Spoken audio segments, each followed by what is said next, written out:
September 23 செவ்வாய்க்கிழமை. கைகளை உயர்த்தி.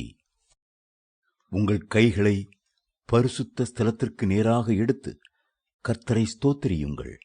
வானத்தையும் பூமியையும் உண்டாக்கின கர்த்தர் சீயோனிலிருந்து உன்னை ஆசீர்வதிப்பாராக. சங்கீதம் 134, 2, 3.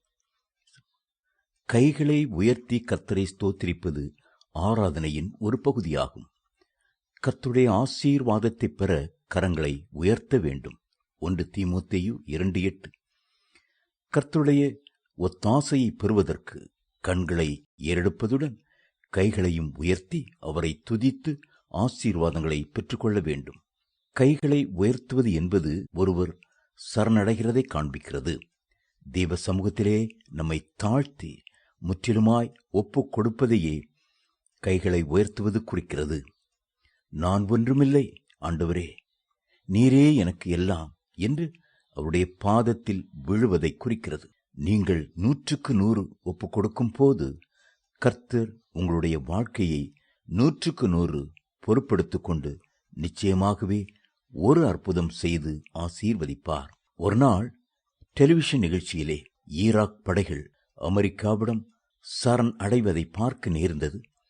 அப்பொழுது அந்த ஈராக் வீரர்கள் 3 காரியங்களை செய்ததை பார்த்தேன். முதலாவதாக தங்களுடைய ஆயுதத்தை கீழே போட்டார்கள். இரண்டாவதாக வெள்ளை கொடியை தங்கள் கைகளிலே ஏந்தினார்கள். மூன்றாவதாக கைகளை உயர்த்தி கொண்டு நின்றார்கள்.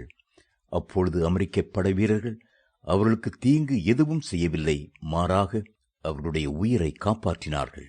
அதுபோல தேவ சமூகத்திலே நம்முடைய கைகளை உயர்த்தும் போது அதுவே நமக்கும் தேவனுக்கும் இடையே சமாதானத்தை கொண்டு வருகிறது. தேவனோடு ஒப்புரவாகி புதிய வாழ்க்கையை ஆரம்பிக்க உதவுகிறது. கைகளை உயர்த்துவதும் ஒரு வகை ஜெபம்தான்.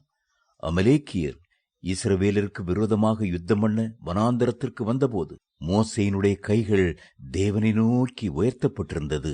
யாத்ராகமம் 17:11. அப்படி கைகள் உயர்த்தப்பட்ட நிலையில் இருந்தபோது இஸ்ரவேலர் மேற்கொண்டார்கள். ஆனால் மோசேயின் கைகள் சோர்ந்து போய் தாழ விழுகையிலோ அமலேக்கியர் மேற்கொண்டார்கள். அப்போஸ்தலனாகிய பவுல் புருஷர்கள் கோபமும் தர்க்கமும் இல்லாமல் பரிசுத்தமான கைகளை உயர்த்தி எல்லா இடங்களிலேயும் ஜெபம் பண்ண வேண்டும் என்று விரும்புகிறேன் என்று குறிப்பிட்டார். 1 தீமோத்தேயு 2:8. கைகளை உயர்த்துவது மட்டுமல்ல, அந்த கைகளை பரிசுத்தமுள்ளதாக பார்த்து கொள்ள வேண்டும். பரிசுத்தமான கைகளை உயர்த்தி ஜெபம் பண்ண வேண்டும் என்று வேதம் சொல்லுகிறது. கைகள் மனைவியை அடிக்கிற கைகளாயும், கோபப்பட்டு பிறருக்கு விரோதமாய் நீட்டப்படுகிற கைகளாயும், லஞ்சம் வாங்குகிற கைகளாயும் இருக்கக்கூடாது. தேவ பிள்ளைகளே, உங்கள் கைகள் பரிசுத்தமுள்ள கைகளாயிருக்க வேண்டியது அவசியம். யார் கர்த்தருடைய பர்வதத்தில் ஏறுவான்? கைகளில் சுத்தமுள்ளவனும் இருதயத்தில் மாசில்லாதவனுமாயிருந்து தன் ஆத்துமாவை மாயைக்கு ஒப்புக்கொடாமலும் கபடாய் ஆணையிடாமலும் இருக்கிறவனே. சங்கீதம் 24:3-4.